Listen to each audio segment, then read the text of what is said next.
Bless the Lord, O my soul, and all that is within me, bless his holy name. Thanks for tuning in to Armor of God again, and as always, I hope you're going to learn something whenever you're here. Now recently, I've had the privilege of interviewing Father Deacon Anthony Dragani again. He's an Eastern Catholic deacon and serves 2 parishes in Western Pennsylvania. So with him being an Eastern Catholic deacon, I took the opportunity to ask him from his perspective, as an Eastern Catholic, what's the significance of Pope reaffirming his commitment to full communion with the Orthodox Church? Why is this important, and what does it really mean for the Church? So that is a very important thing because Pope John Paul II, he said it best, that the church is meant to breathe with 2 lungs, a Western lung and an Eastern lung. Now, that lung is symbolism, but what it represents is a tradition going back to the beginnings. The apostles spread throughout the world. They established, local Christian churches both in the Western and Eastern halves of the Roman Empire. But in those areas, the culture kind of became infused with Christianity, and Christianity took on different flavors. And this is reflected then in the development of Christianity in the West and the East, especially seen in the writings of the Apostolic Fathers and then the other church fathers,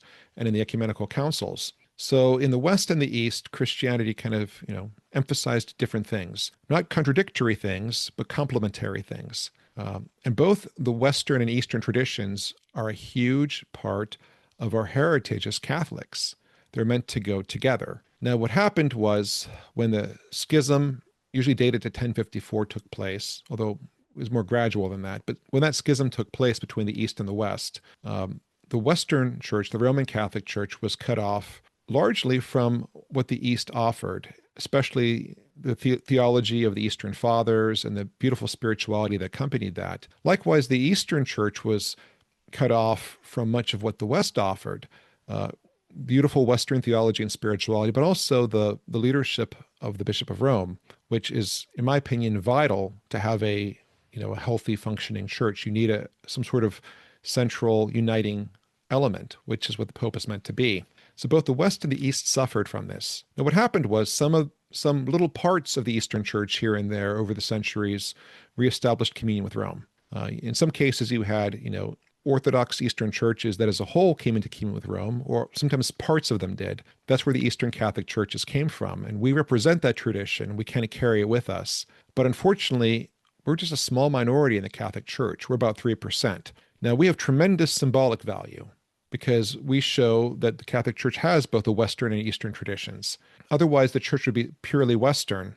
For the church to be truly, Catholic in the fullest sense, it needs to embody both of those traditions, both of those lungs, so to speak, as Pope John Paul II put it. So the Eastern Catholic churches, we have a tremendous symbolic value, but we're so small in number that we really, aren't providing everything that the West needs with regard to the Eastern tradition and connecting with it. If the Orthodox churches were united with the Catholic Church and we were one again, the Orthodox and the Catholics, West and East together, you'd have more than just a few Eastern Catholics. You'd have a much larger percentage of the church bearing witness to the Eastern traditions, the Eastern spirituality, the Eastern theology. And I think that would be wonderful because the West has things that the East can offer, and the East has things, the East needs things that the West can offer. Specifically, I think today in the Western Church, in some places, there's been a kind of a misunderstanding of the importance of tradition. In some places, the church has become more fixated on being modern, being trendy, being cool, being with it, and it's kind of lost the beauty of tradition. Not everywhere, of course, but in some places this has been a problem. Well, in the Eastern churches, we really emphasize and cherish tradition. And for us, it's very important. And that sense of tradition, that sense of mystery also that we emphasize in our spirituality and liturgy is also something that the West can benefit from. Pope Leo said this a few weeks ago. He said that the West has in many ways lost a sense of mystery, and the West can learn from the East in this regard. But at the same time, Eastern Christianity without the Pope has its own huge set of problems, the largest of which is this. The Eastern Orthodox world has largely become divided into churches, divided by nationality, that oftentimes aren't working together fully in a most coherent way. So you have situations where for example, the Patriarch of Moscow has effectively cut off relations with the Patriarch of Constantinople. And the church in that regard is kind of in a broken state. And it's hard also to decide modern issues in the East, in the Eastern Orthodox world, to deal with modern issues and modern controversies or modern developments, because in the Eastern Orthodox world, the highest authority is an ecumenical council. Well, without there being a central authority of some kind, they have not been able to hold an ecumenical council in over 1,000 years. So, if the only authority who can definitively, decisively resolve any major controversy is an ecumenical council, and you cannot hold an ecumenical council, haven't been able to hold one in 1,000 years, that's a huge problem. But again, coming into union with Rome would help solve that. So I think the two halves, the Western and the Eastern, really need each other. And I think that would be a marvelous thing for Catholicism and for Eastern Orthodoxy, because then you have the fullness of the Western tradition and the fullness of the Eastern tradition together again, complementing each other. For the Western Church, I think the difficulty has always been capturing a broader sense of the Church's Catholicity, East and West together. So what often happens is in many parts of the Western Church, they confuse the specific Latin, variety of Catholicism, Roman Catholicism, with Catholicism, period. And they don't recognize that there's a whole Eastern tradition going back to the Church Fathers, back to the Apostles, that is different, but equally Catholic. And I see that as a big problem. In my own situation, I'm an Eastern Catholic deacon in the United States. And even though there are numerous Eastern Catholic parishes in my vicinity, whenever I encounter a Roman Catholic, 9 times out of 10, they have no idea what an Eastern Catholic is and I have to explain it to them. And even then, sometimes they're suspicious that I'm really Catholic. My wife had a situation where she was invited to a book club for Catholic women, and she went there, and then one of the women there refused to believe that my wife was Catholic and insisted my wife was not Catholic. Well, my wife knows that she's Catholic, right? But that's a big problem. Now, on the highest level, the Pope, the past several popes have been very focused on the East and communion with the Orthodox. Pope Leo just reaffirmed this, last week, like you said, and before that, he was saying a lot of very positive things about the Eastern Catholic churches and the importance of our role. But on the lower level, even when you get down to some bishops, they're not very familiar with Eastern Catholicism or with Eastern Christianity. They don't understand it. So very oftentimes you see things that are presented as Catholicism that are very, very Western to the exclusion of the East, and that can be off-putting. So for instance, a number of years ago, I recall reading a Catholic publication, and they were talking about some of the horrible problems in the world today, and it talked about heresies that must be stopped. And it said, we must stop the great evils of transgenderism, the evil of abortion, and the evil of married priests. And they kind of threw in married priests with abortion and transgenderism. Well, in the Eastern Catholic churches, many of our priests are married. That is a legitimate part of the Eastern Christian tradition. As a matter of fact, when my own church, which is based out of Ukraine originally, when my own Ukrainian Catholic church was being oppressed by the Soviets, we had countless married priests and their wives who became confessors or martyrs for the faith because they refused to back down and surrender their faith. These are people who heroically fought for the Catholic faith and in many cases were martyred for it, who were married priests. Should they really be lumped in with abortion and transgenderism?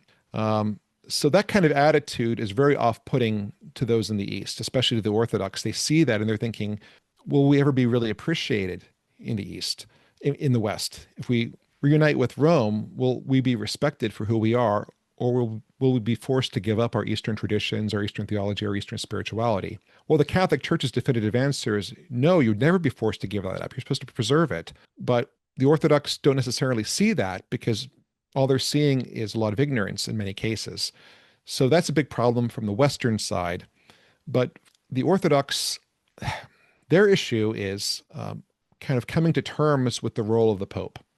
You see, the Pope, if you look at ecclesiology, actually has 3 different roles. He's the Bishop of Rome. That's what makes him Pope. He's the Bishop of the city of Rome. But as the Bishop of Rome, he does what a bishop does. I mean, he oversees the Diocese of Rome. He's the father there. But also, he's the patriarch of the Latin Church. So the Catholic Church, we talked about before, is actually a communion. There are 24 different churches that come together to make the Catholic Church. The Latin Church is the largest of those churches, and the Pope is its patriarch. Now, my church, the Ukrainian Catholic Church, we have a different patriarch who fills the same role as the Pope does in the Latin Church. So the Pope is very much hands-on in the Latin Church, appointing bishops, kind of overseeing, the overarching theme of diocese, trying to kind of look at the master plan. He's much more hands-off in the East because we have our own patriarchs who fill that role. But then the Pope also is the guardian of unity for the universal church. He's like a principle of unity, meant to strengthen the brethren in the faith. And that's really the universal role of the Pope. And what happens sometimes is I think people confuse the Pope in his universal role as the vicar of Christ with the Pope as the patriarch of the Latin Church.